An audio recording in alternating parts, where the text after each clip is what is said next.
அஸ்ஸலாமு அலைக்கும் வரஹ்மத்துல்லாஹி வபரகாத்துஹு. அல்ஹம்துலில்லா. அல்லாஹும்ம ஸல்லி அலா முஹம்மதின் வஅலா அலி முஹம்மதின் வபாரிக் வஸல்லிம். இன்னைக்கு நம்ம பாத்தீங்கன்னா ஒரு சிறப்புக்குரிய துவாவை பார்க்க போறோம். ஒரு முறை கவலையோடு நபி ஸல்லல்லாஹு அலைஹி வஸல்லம் அவர்களிடத்துல ஆயிஷா ரலியல்லாஹு அன்ஹா அவர்கள் யா ரசூலுல்லாஹ், எனக்கு பாத்தீங்கன்னா கடன் இருக்கு, அந்த கடனை திருப்பி கொடுக்க வேண்டிய நாள் வந்துருச்சு, ஆனாலும் அதை கொடுக்கறதுக்கு எனக்கு சக்தி இல்லையே, நாளைக்கு அந்த நபர் வரும்போது நான் எப்படி கொடுப்பேன்னு சொல்லிட்டு கவலைப்பட்டு உட்கார்ந்தாங்க. சுபஹானல்லாஹ். நினைச்சு பாருங்க, அவர்கள் அப்போது நபியாக இருக்கிறாங்க, அவர்கள் ஆட்சியில கூட அமர்ந்துடுறாங்க. அவங்க பாத்தீங்கன்னா எவ்வளவோ கனிமத் பொருட்கள்லாம் வருது, அப்போது கூட எதையும் அவங்களுடைய குடும்பத்துக்காக பங்கிட்டு கொடுக்காமல் அதை பொதுமக்களுக்காக செலவு செய்துட்டு இருக்காங்க. அவங்களுடைய குடும்பத்தினர் அப்போதும் வறுமையிலும் கடன்லையுமே வாடி இருக்காங்க. மாஷா அல்லாஹ். இதெல்லவா ஈமான்? நம்ம யோசிச்சு பார்க்கணும். அப்படி மக்களுக்காகவும் உம்மத்துக்காகவும் இன்னும் நேர்மையாகவும் அல்லாஹ்வுக்கு பயந்து வாழ்ந்தவர்களாக அவங்க இருந்தாங்க. இன்னும் அவர்களுடைய மகளார் கேட்ட போது கூட நபி அவர்கள் என்ன பண்ணியிருப்பாங்க நீங்க நினைக்கிறீங்க? அவங்க அவங்கள்ட்ட இருந்து வந்திருக்கக்கூடிய பொருளை தூக்கி கொடுத்துருப்பாங்களான்னு கேட்டீங்கன்னா கிடையாது. ஏன்னா அவங்க நினைச்சிருந்தா எத்தனை பொருளை வேணா தூக்கி கொடுத்துருக்க முடியும். யாரை கை நீட்டிருந்தாலும் நபி சொன்னார் அப்படிங்கக்கூடிய ஒரே காரணத்துக்காக அவங்களுடைய சொத்தை கூட வித்து கொடுத்துருவாங்க. ஆனா அந்த மாதிரி எதுவுமே நபி அவர்கள் பண்ணல. இந்த ஒரு துவாவை ஓதுங்க, அல்லாஹ் உங்களுக்கு கொடுப்பான்னு சொல்லிட்டு நபி ஸல்லல்லாஹு அலைஹி வஸல்லம் அவர்கள் கற்றுக் கொடுக்குறாங்க. 3 நாள் கழிச்சு பாக்குறாங்க. அப்போது ஆயிஷா ரலியல்லாஹு அன்ஹா அவர்களுடைய வீட்டுக்கு போன போது அவர்கள் விருந்து வைக்கிறாங்க. விருந்து வைக்கும் போது நபி அவர்களுக்கு ஆச்சரியம், இவங்க இடத்துல பணமே இல்லை, கடன் கட்டுறதுக்கே கஷ்டப்பட்டோம்னு சொன்னாங்க, இப்ப விருந்து வைக்கிறாங்களேன்னு சொல்லிட்டு கேட்கறாங்க. கேட்கும் போது, நீங்க கற்றுக் கொடுத்த துவாவை ஓதினேன், அல்லாஹ் எனக்கு என்ன பண்ணா, செல்வத்தை கொடுத்துட்டான்னு சொல்லிட்டு ஆயிஷா ரலியல்லாஹு அன்ஹா அவர்கள் சொல்றாங்க. அந்த செல்வத்தை கொண்டு அவங்களுடைய கடனை அடைத்திருக்காங்க. சுபஹானல்லாஹ். அந்த ஒரு திக்ரு தான் இது.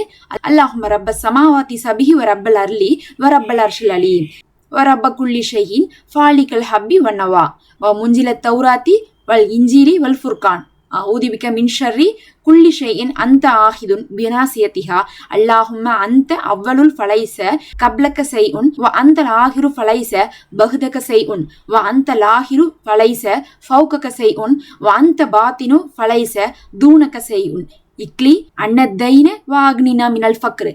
இது என்னன்னு பாத்தீங்கன்னா, இதனுடைய அர்த்தமே ரொம்ப அழகான ஒரு துவா தான். எப்படி ஃபர்ஸ்ட் சொல்றோம்னா அல்லாஹ்வை புகழ்ந்துறோம். அல்லாஹ்வை புகழ்ந்துட்டு நீங்க கேட்கிற எல்லா துவாவுக்குமே ஒரு அந்தஸ்து தனிதான். முதல்ல, யா அல்லாஹ், நீ 7 வானங்களில் இறைவன். இப்படி சொல்றோம். நீ யாரு? 7 வானத்துடைய இறைவன், மகத்தான அர்ஷின் இறைவன். அடுத்தது என்ன சொல்றோம்? அர்ஷுடைய இறைவனும் நீதான். இன்னும் எங்களுடைய இறைவனே. இப்ப என்ன சொல்றோம்? எல்லாத்தையும் சொல்லிட்டு எப்படி அதுக்கெல்லாம் இறைவனோ அதே மாதிரி எங்களுக்கும் நீதான் இறைவன். ஒவ்வொரு பொருளின் இறைவன். இதெல்லாம் இல்ல, எல்லா பொருளுக்கும் நீதான் இறைவன். தானியங்களையும் விதைகளையும் பிளப்பவனே. அதாவது இப்ப நமக்கு ஒரு செடி வருது, எப்படி வருது? ஒரு விதை போடுறீங்க, அந்த விதை என்ன ஆகுது? உடையுது, உடைஞ்சு உள்ள இருந்து வருது. அதான் தானியங்களையும் விதைகளையும் பிளப்பவனே.